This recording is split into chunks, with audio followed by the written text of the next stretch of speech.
جو استغفار کو لازم پکڑتا ہے، اور دوسری روایت کے لفظ من اکثر الاستغفار، جو کثرت سے استغفار کرتا ہے، جعل اللہ له من کل ہم فرجا، اس کی بخشش تو ہوگی قیامت کے دن، اللہ انعامات سے تو نوازیں گے، لیکن دنیا میں بھی اللہ رب العزت اس کے غم کو خوشی میں تبدیل فرما دیتا، ومن کل ضیق مخرجا، اور اس کی تنگی کو آسانی بنا دیتا، ورزقہ من حیث لا يحتسب، اور اللہ رب العزت وہاں سے اس کو رزق عطا کرتے ہیں دنیا میں جہاں سے اس کا گمان بھی نہیں۔ اور قرآن مجید میں اللہ رب العزت اس لیے فرماتے ہیں، نوح علیہ السلام کی حکایت کرتے، فَقُلْتُ اسْتَغْفِرُوا رَبَّكُمْ إِنَّهُ كَانَ غَفَّارًا يُرْسِلِ السَّمَاءَ عَلَيْكُمْ مِدْرَارًا وَيُمْدِدْكُمْ بأموال وبنين ويجعل لكم جنات ويجعل لكم أنهارا ما لكم لا ترجون لله وقارا۔ تم استغفار کر لو، اللہ رب العزت تمہارے گناہوں کو معاف فرما دیں۔ یرسل السماء علیکم مدرارا، یہ پانی انسانی زندگی کا راز ہے، تم پہ موسلا دھار بارشیں اللہ برسائیں۔ وَيُمْدِدْكُمْ بِأَمْوَالٍ، تم مال و دولت کی قلت کی شکایت کرتے ہو، استغفار کر لو، اللہ رب العزت تمہیں مال و دولت میں فراوانی عطا فرمائیں۔ وَبَنِينَ، تم اولاد کی نعمت کو ترستے ہو، استغفار کر لو، اللہ تمہیں اولاد کی نعمت سے نواز دیں گے۔ وَيَجْعَلْ لَكُمْ جَنَّاتٍ، تم پھلوں سے ترستے ہو، اللہ تمہیں باغات کا مالک بنا دے۔ وَيَجْعَلْ لَكُمْ أَنْهَارًا، تم پانی کی بوند بوند سے ترستے ہو، اللہ رب العزت تو تمہارے لیے نہریں جاری کر دے گے، نہروں کا بندوبست فرما دے گا۔ وَيَجْعَلْ لَكُمْ جَنَّاتٍ وَيَجْعَلْ لَكُمْ أَنْهَارًا مَا لَكُمْ لَا تَرْجُونَ لِلَّهِ وَقَارًا، اور تمہیں کیا ہو گیا ہے پھر بھی تم اللہ رب العزت کے وقار کو نہیں سمجھتے، مَا لَكُمْ لَا تَرْجُونَ لِلَّهِ وَقَارًا۔ اور دوسری جگہ اللہ رب العزت فرماتے ہیں وَأَنِ اسْتَغْفِرُوا رَبَّكُمْ ثُمَّ تُوبُوا إِلَيْهِ يُمَتِّعْكُمْ مَتَاعًا حَسَنًا إِلَى أَجَلٍ مُّسَمًّى، استغفار تم کر لو، جب تک زندہ رہو گے اللہ تمہیں سکون اور وقار کی زندگی نصیب فرما دے۔ استغفار کا فائدہ آخرت میں تو ہے لیکن دنیا بھی سنورتی ہے۔ اور تیسری جگہ اللہ رب العزت فرماتے ہیں وَيَا قَوْمِ اسْتَغْفِرُوا رَبَّكُمْ ثُمَّ تُوبُوا إِلَيْهِ يُرْسِلِ السَّمَاءَ عَلَيْكُمْ مِدْرَارًا وَيَزِدْكُمْ قُوَّةً إِلَى قُوَّتِكُمْ وَلَا تَتَوَلَّوْا مُجْرِمِينَ۔ اے میری قوم، اللہ رب العزت ہود علیہ السلام کی قوم کے متعلق حکایت کر رہے ہیں کہ اللہ کے پیارے پیغمبر نے کہا ہے میری قوم استغفار کر لو، اللہ تمہیں موسلا دھار بارشوں سے نواز دیں گے۔ وَيَزِدْكُمْ قُوَّةً إِلَى قُوَّتِكُمْ، تم اگر کوئی کمزوری محسوس کرتے ہو تو تمہاری کمزوریوں کو اللہ قوتوں میں تبدیل فرما دیں گے۔ وَيَزِدْكُمْ قُوَّةً إِلَى قُوَّةٍ، کسی کے پاس مالی کمزوری ہے، خاندانی کمزوری ہے، ملی کمزوری ہے، ان تمام کمزوریوں کو اللہ رب العزت قوتوں میں تبدیل فرما دیں گے۔ جب انسان استغفار کرتا ہے تو یہ اس کو انعام ملتا ہے، اور یہ انعام دنیا میں ہی ملتا ہے، آخرت تو بہتر ہوگی۔ اللہ رب العزت ہمیں عبادت کا مقصد سمجھنے کی توفیق عطا فرمائے اور یہ یقین کرنے کی توفیق عطا فرمائے کہ عبادت سے آخرت بھی بنتی ہے، اس سے دنیا بھی بنتی ہے۔ اس لیے رسول اللہ صلی اللہ علیہ وآلہ وسلم نے توبہ کی قبولیت کی شرائط کو بھی سمجھا دیا۔ اس وقت تک توبہ نہیں ہوتی جب تک انسان اللہ کو راضی کرنے کی نیت نہ کرے، لوگوں کے سامنے ہاتھ اٹھا لے اور کہے میں توبہ کر رہا ہوں، مقصود شہرت ہو، ناموری ہو کہ بڑی دعائیں کرتا ہے، ایسے بندے کی توبہ کیسے اللہ قبول فرمائیں؟ سب سے پہلی شرط یہ ہے خلوص نیت، اللہ کو راضی کرنا، اپنے گناہوں کو پاک صاف کروانا، اپنے گناہوں کو معاف کروانا۔ جب یہ انسان کی نیت ہوتی ہے تو پھر اللہ معاف کر دیتے ہیں۔ ان اللہ یقبل، رسول اللہ صلی اللہ علیہ وسلم کا فرمان ہے ان اللہ لا يقبل من العمل الا ما كان له خالصا وابتغی بہ وجہہ، اللہ رب العزت کے ہاں وہی عمل قابل قبول ہوتا ہے جو اللہ کی رضا کے لیے کیا جائے اور اسی کی رضا مقصود ہو۔ رسول اللہ صلی اللہ علیہ وسلم نے اخلاص کے بعد ایک ضروری بات بیان کر دی، فرمایا ان اللہ احتجر التوبہ عن کل صاحب بدعہ حتی یدعها، اللہ رب العزت اس بدعتی کی توبہ کو قبول ہی نہیں کرتے جب تک وہ بدعت کو چھوڑ نہیں دیتا۔ اور دوسری روایت کے لفظ ہے ان اللہ احتجب التوبہ عن کل صاحب بدعہ، اللہ اس شخص کے سامنے پردہ لٹکا دیتے ہیں جو بدعت کا مرتکب ہوتا ہے، دوسرے لفظ میں اسے محمد مصطفیٰ کے طور طریقے پسند نہیں آئے۔ آپ کی ذات جس طرح بے مثال ہے، آپ کے اقوال بھی بے مثال ہے، آپ کی ذات جس طرح اعلیٰ ہے، آپ کے اعمال بھی اسی طرح اعلیٰ ہے۔ جو رسول اللہ صلی اللہ علیہ وسلم کے اقوال اور اعمال مبارکہ کو اہمیت نہیں دیتا، اللہ رب العزت کے ہاں اس شخص کی کوئی اہمیت نہیں۔ اخلاص اور بدعت سے دور ہونا، جب تک بدعت کو چھوڑ نہیں دیتا اس وقت تک اس کی توبہ کو قبول نہیں کیا جاتا۔ تیسری شرط الاعتراف، انسان اقرار کرے، اعتراف کرے کہ میرے مالک مجھ سے گناہ ہو گیا ہے۔ ان العبد اذا اعترف ثم تاب تاب اللہ علیہ، بندہ مومن جب اعتراف کر لیتا ہے، اقرار کر لیتا ہے تو اللہ رب العزت اسے معاف فرما دیتا ہے۔ چوتھی شرط یہ ہے الاقلاع عن الذنب، جس گناہ سے توبہ کر رہا ہے اس گناہ کو چھوڑ دے۔ جب انسان اس گناہ کو چھوڑ دیتا ہے تبھی اس کی توبہ ہے۔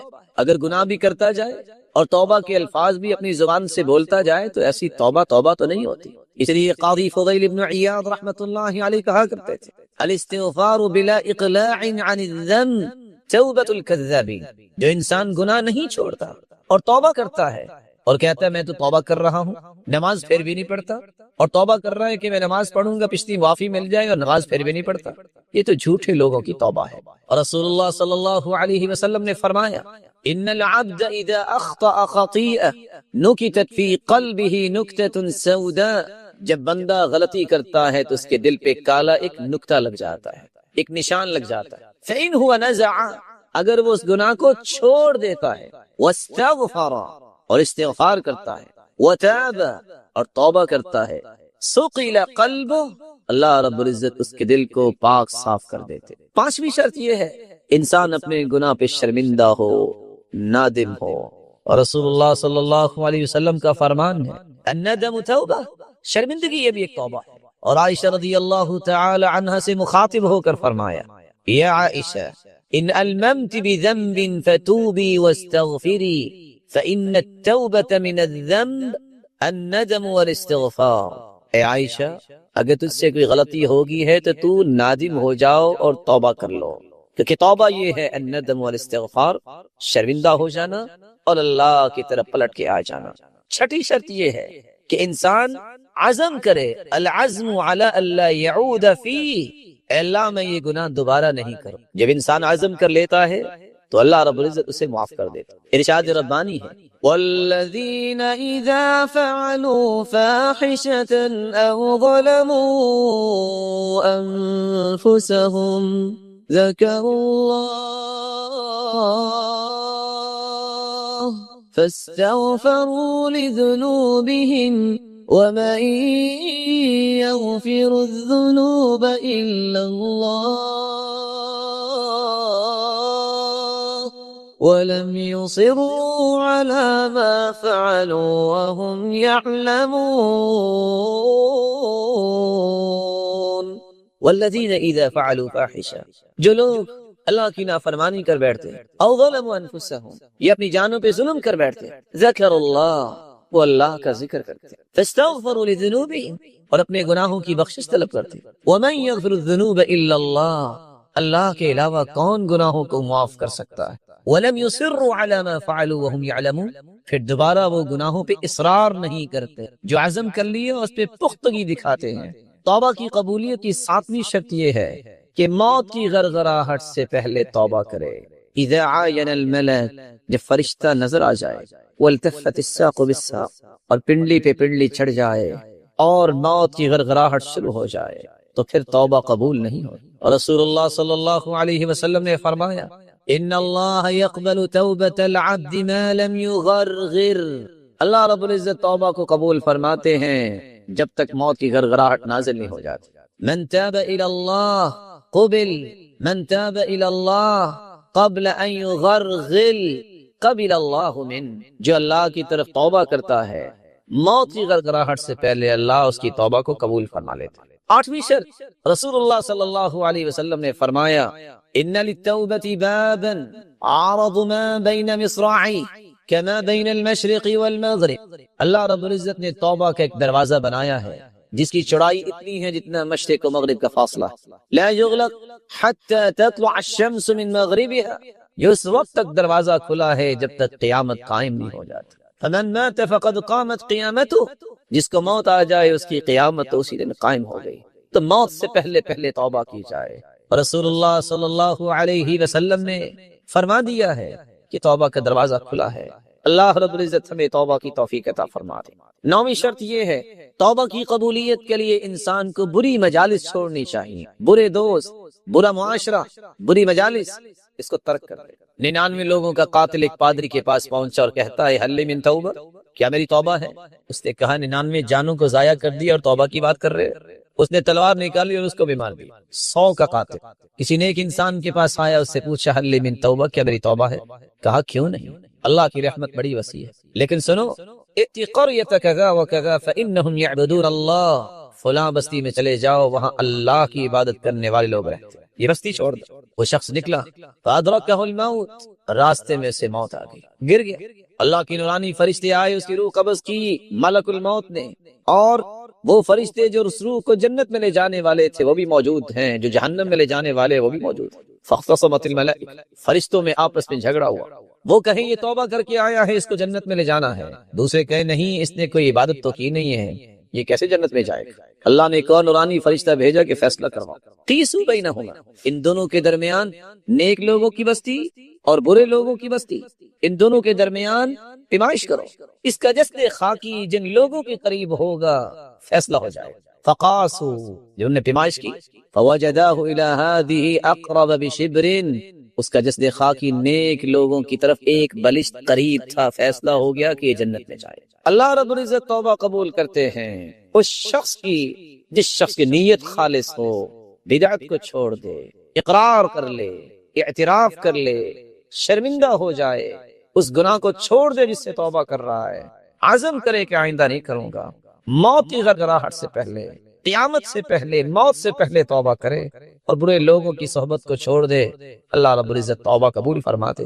اللہ رب العزت ہمیں ان شرائط کو سمجھنے کی توفیق عطا فرمائے اور ہماری توبہ کو قبول فرمائے، ہمیں توبہ کرنے کی توفیق عطا فرمائے اور ہماری توبہ کو قبول فرمائے۔ سب سے پہلا حق، اور میری یہ خواہش ہے کہ ان 5 حقوق کو سمجھنے میں آپ میرا ساتھ، سب سے پہلا حق، اس قرآن پہ ایمان لاؤ کہ یہ جس حالت میں نازل ہوا اسی حالت میں موجود ہے، اس میں کسی قسم کا کوئی تغیر نہیں ہوا، نہ اس میں نقص ہوا ہے، نہ زیادتی ہوئی ہے، اور نہ قیامت تک زیادتی ہو سکتی ہے۔ ایک کلمہ تو کیا، ایک شوشہ بھی کوئی کم نہیں کر سکتا۔ ایک وقت آیا لوگوں نے مسلمانوں کا ایمان کا ٹمپریچر چیک کرنے کے لیے قرآن مجید کے اندر یہ لکھ دیا محمد الرسول اللہ والذین معہ، اس کے درمیان لکھ دیا صلی اللہ علیہ وسلم۔ اب صلی اللہ علیہ وسلم تو ہم کہتے ہیں، بات تو غلط نہیں ہے۔ انہوں نے یہ سمجھا کہ یہ تبدیلی برداشت کرتے ہیں کہ نہیں کرتے۔ جب یہ نسخہ مسلمانوں کے ہاتھ لگا تو مسلمان چیخ اٹھے کہ قرآن وہ کلام ہے جو اللہ کی کلام ہے، جس نے معمولی بھی رد و بدل کیا جا سکتا ہی نہیں، اور کرنے والا اور جائز سمجھنے والا مسلمان ہی نہیں رہتا۔ صلی اللہ علیہ وسلم کے اس اضافے کو کہنے والے نے کہا یہ تو بڑی اچھی بات ہے، کہا بات تو اچھی ہے لیکن اللہ کی کلام توقیف ہی ہے، جو آسمان سے نازل ہوئی اس کو قرآن کہتے ہیں، جب اللہ نے یہ نازل نہیں کیا تو اس کو قرآن میں نہیں ہم لکھ سکتے۔ ایک مسلمان پہ واجب ہے ایمان رکھے، جس حالت میں قرآن اترا تھا اسی حالت میں قرآن باقی ہے، اور جب تک اللہ نے چاہا باقی رہے گا، اس میں نہ تغیر ہوا ہے نہ ہو سکے گا۔ دوسرا اس کا حق، اس قرآن مجید کو پڑھا جائے اس انداز سے جس انداز سے یہ نازل ہوا۔ میں چند لمحات کے لیے آپ کی توجہ چاہوں گا، لیکن کبھی ہم نے اس بات پہ غور کیا، اس حق کو ادا کیا؟ آج انگلش بولتے وقت ہمیں غیرت آتی ہے، رائٹنگ کو ورائٹنگ کو کہہ دے تو کہتے ہیں یہ دیہاتیوں کی بولی بول رہا ہے. غیرت آتی ہے اس کو. یہ نالج کو کنالج پڑھ لے تو کہتے ہیں اور پینڈو انگلش بول رہے ہو, اس سے فاتحہ سن کے دیکھو اس کی فاتحہ کیسی ہے. قرآن مجید کو اس انداز سے پڑھنا جس انداز میں نازل ہوا, جس انداز سے صحابہ نے پڑھا, یہ حق ہے. کس انداز سے نازل ہوا؟ وَرَتَّلْنَاهُ تَرْتِيلًا, ہم نے ترتیل کے ساتھ اس کو نازل کیا. اور حکم کیا ہے؟ وَرَتِّلِ الْقُرْآنَ تَرْتِيلًا. اے پیارے پیغمبر آپ بھی ترتیل کے ساتھ پڑھو. ترتیل کیا ہے؟ توجہ چاہیے. قراءۃ القرآن بتمہل واطمئنان مع تدبر المعانی ومراعاة کیفیت تلاوت کتاب اللہ المنزلۃ من. قرآن مجید کو اس خوبصورتی کے انداز سے آہستہ آہستہ پڑھا جائے, معانی پہ غور کر کے پڑھا جائے, اور اس پرننسیشن, اس نطق, اس تلفظ کا خیال کر کے پڑھا جائے جس کے ساتھ جبریل نے محمد مصطفیٰ کو سکھایا تھا. لیکن آج کون خیال کرتا ہے؟ رمضان آنے والا ہے, ہر مسجد میں کبھی کسی نے یہ دیکھا کہ پڑھنے والا کیا پڑھ رہا ہے؟ ہاں 1 گھنٹہ کھڑا ہونا ہے, ہاں آدھ گھنٹے میں فارغ کرنے والے کو بڑا بہترین قاری سمجھا جاتا ہے, لیکن یعلمون اور تعلمون کی بجائے کچھ چیز سمجھ نہیں آتی. یہ قرآن زندگیوں میں تبدیلی کیسے لائے گا؟ آؤ ارض حجاز میں بیت اللہ میں کھڑا امام پڑھتا ہے, جب کسی آیت پہ اللہ کا خوف آ جائے اگلی آیت پڑھنے کی جرت نہیں کرتا. اللہ کی قسم آپ پریشان ہو جائیں ان لوگوں کے اندر قرآن کی تاثیر کتنی ہے کہ صرف توحید کی آیت کو پڑھتے وقت, اور عیسائیوں نے جو گلگپاڑا کھول رکھا ہے, کہتے ہیں عیسیٰ اللہ کا بیٹے, اس آیت پہ امام حرم پڑھتے پڑھتے 1.5-2 منٹ تک ان سے اپنی آواز نہیں سنبھالی جاتی. کبھی دیکھا پاکستان میں بھی کوئی تراوی پڑھاتا ہوا رویا ہے؟ اس لیے کہ ہم نے اس کو اس انداز سے پڑھنا سیکھا ہی نہیں ہے. تیسرا حق یہ ہے قرآن مجید کو سمجھا جائے. جو قرآن مجید کو سمجھتا نہیں اس کے اندر تبدیلی نہیں آتی. افلا يتدبرون القرآن ام على قلوب اقفالها. ان کے دلوں پہ تالے لگے ہوئے ہیں, یہ قرآن کو کیوں نہیں سمجھتے؟ بار بار اللہ کہتے ہیں لعلہم یتفکرون, لعلہم یتذکرون, یہ سمجھ سکیں, ان کو بصیرت ملے, یہ غور و فکر کریں. یہ تبصر اور تفکر کب حاصل ہوگا؟ جب اس کے معانی کو سمجھا جائے گا. اور قرآن مجید میں اللہ سبحانہ و تعالی نے اس بات کی حقیقت کو بیان کیا ہے. وَأَنزَلْنَا إِلَيْكَ الذِّكْرَ لِتُبَيِّنَ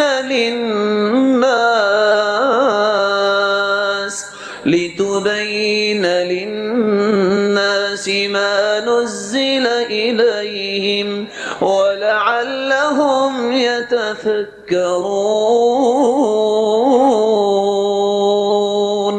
اے پیارے پیغمبر قرآن تجھ پہ نازل کیا گیا ہے, اب آپ کی ذمہ داری ہے ایک ایک معنی کو کھول کھول کے بیان عمل سے بھی کرو, اپنی زبان مقدس سے بھی کرو.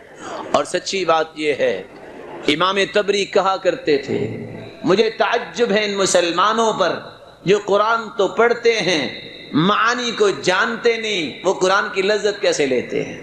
امام سبکی رحمت اللہ علیہ فرمایا کرتے تھے جو قرآن کو پڑھتے وقت معانی نہیں سیکھتا, اس کے مقاصد کو نہیں پڑھتا, اور اس میں خوف اللہ کا پیدا نہیں ہوتا, وہ قرآن کی لذت حاصل نہیں کر سکتا. اور امام ابن تیمیہ رحمت اللہ علیہ فرمایا کرتے تھے جو قرآن کو ہدایت کے لیے پڑھتا ہے وہ معانی کے ساتھ پڑھتا ہے تو پھر کیا ہوتا ہے؟ تبین لہ طریق الجنہ, اللہ پھر اس کے لیے جنت کا راستہ آسان کر دیا کرتے ہیں. چوتھا اس کا حق یہ ہے کہ اس پہ عمل کیا جائے, عمل کس انداز سے؟ فوراً کیا جائے. سورۃ النور نازل ہوتی ہے, عورتیں رات کی تاریکی میں ہی اپنے کمر پٹے اتار کر ان کو 2 ٹکڑے کر کے پردہ کر کے اس نازل شدہ آیت کی تطبیق کر کے سوتی ہے کہ شاید صبح زندہ رہیں گی کہ نہیں رہیں گی. ادھر شراب حرام ہوئی ہے, ادھر جام چھلک رہے ہیں شراب کے.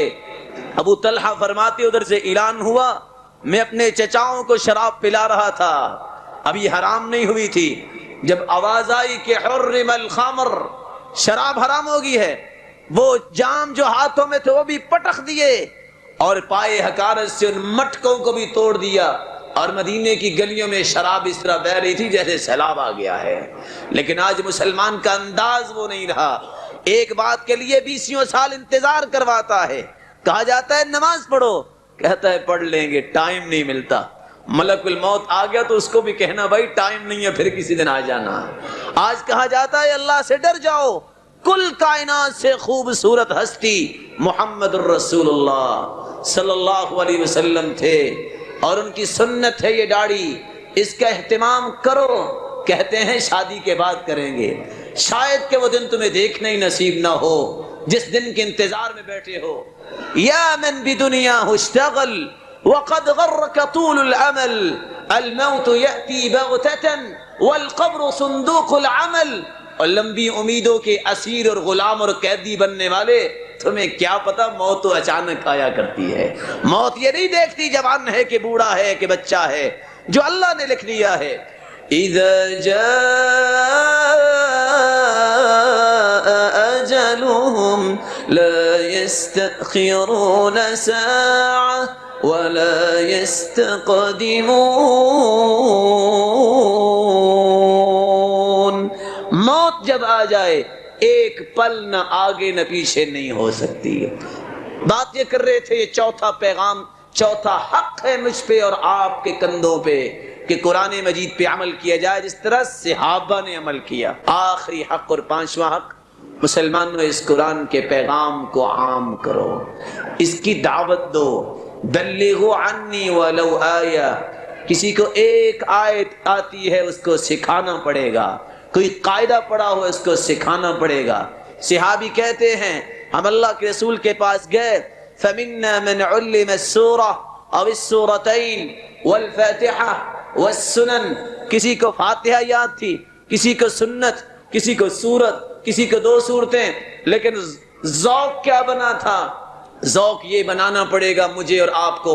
لو وضعتم الصمصام على هذه واشار الى قفاه, ابو ذر فرماتے ہیں تلوار اٹھاؤ میری گردن پہ رکھو, اگر تم تلوار رکھ دو, وظننت انی انفذ کلمۃ سمعتها من النبی صلی اللہ علیہ وسلم, تلوار کاٹنا شروع کر دے گردن, اور مجھے یقین ہو جائے کہ گردن کٹنے سے پہلے ایک کلمہ میں نے جو اللہ کی رسول کی زبان سے سنا ہے وہ بول کے کٹواؤں گا, تو میں وہ بول کے ہی کٹواؤں گا, وہ خل نہیں کروں گا. مسلمانوں آج دعوت میں ہم کورے ہو گئے ہیں. ایک بلی آ جائے گاڑی کے سامنے, گاڑی الٹ جاتی ہے بلی کو بچانے کے لیے. کتے کا بچہ آ جائے اس کو بچانے کے لیے ایکسیڈنٹ کروا لیتے ہیں. اپنا بیٹا, اپنا بھائی, اپنی بیوی, اپنا رشتہ دار اور دوست بے نماز ہے, قرآن نہیں پڑھتا, اللہ سے دور ہے, اس کی قیمت بھلا بلی کے بچے جتنی بھی نہیں کہ اس کو احترام کے ساتھ, اخلاق کے ساتھ, اخلاص کے ساتھ اس کو دعوت دے کے جنت کی راہ دکھا دو. اس لیے اللہ سبحانہ و تعالیٰ نے اس کی عظمت بیان کرتے ہوئے فرمایا وَمَنْ أَحْسَنُ قَوْلًا مِّمَّنْ دَعَا إِلَى اللَّهِ وَعَمِلَ صَالِحًا وَقَالَ إِنَّنِي مِنَ الْمُسْلِمِينَ. بھلا اس سے خوبصورت بات کسی کی ہو سکتی ہے جو اللہ کی طرف بلائے اور عمل بھی کرتا ہو اور کہتا ہو میرے اندر کوئی تعصب نہیں, میں تو مسلمان ہوں اور میرے دل میں مسلمانوں کی محبت ہے. اللہ یہ کیفیت ہمیں نصیب فرمائے. پوری حدیث کی کتابوں کو چھان لو, اس پلے کی روایت تمہیں نہیں ملے گی. کون سی روایت؟ ان اللہ وملائکتہ واہل السماوات والارضین حتی النملة فی جحرها وحتى دینان البحر لَيُصَلُّونَ عَلَى مُعَلِّمِ النَّاسِ الْخَيْرِ. 7 زمینوں کی مخلوقات جو مفسرین کے قول کے مطابق 22,000 مخلوق ہے, 7 آسمانوں میں بسنے والی نورانی مخلوق, 14 کے 14 طبق اگر کسی شخصیت کے لیے مچھلیاں بھی چیونٹیاں بھی کسی کی بخشش کے لیے دعا کرتی ہے، یہ 14 کی 14 طبق کی مخلوق، تو وہ شخصیت ہے جو لوگوں کو قرآن کا پیغام سناتا ہے، خیر و بھلائی بتاتا ہے، اور صرف وہ بخشش کی دعا نہیں کرتے، ان اللہ سبحانہ و تعالیٰ ان پہ رحمت کی برکھا برساتے ہیں۔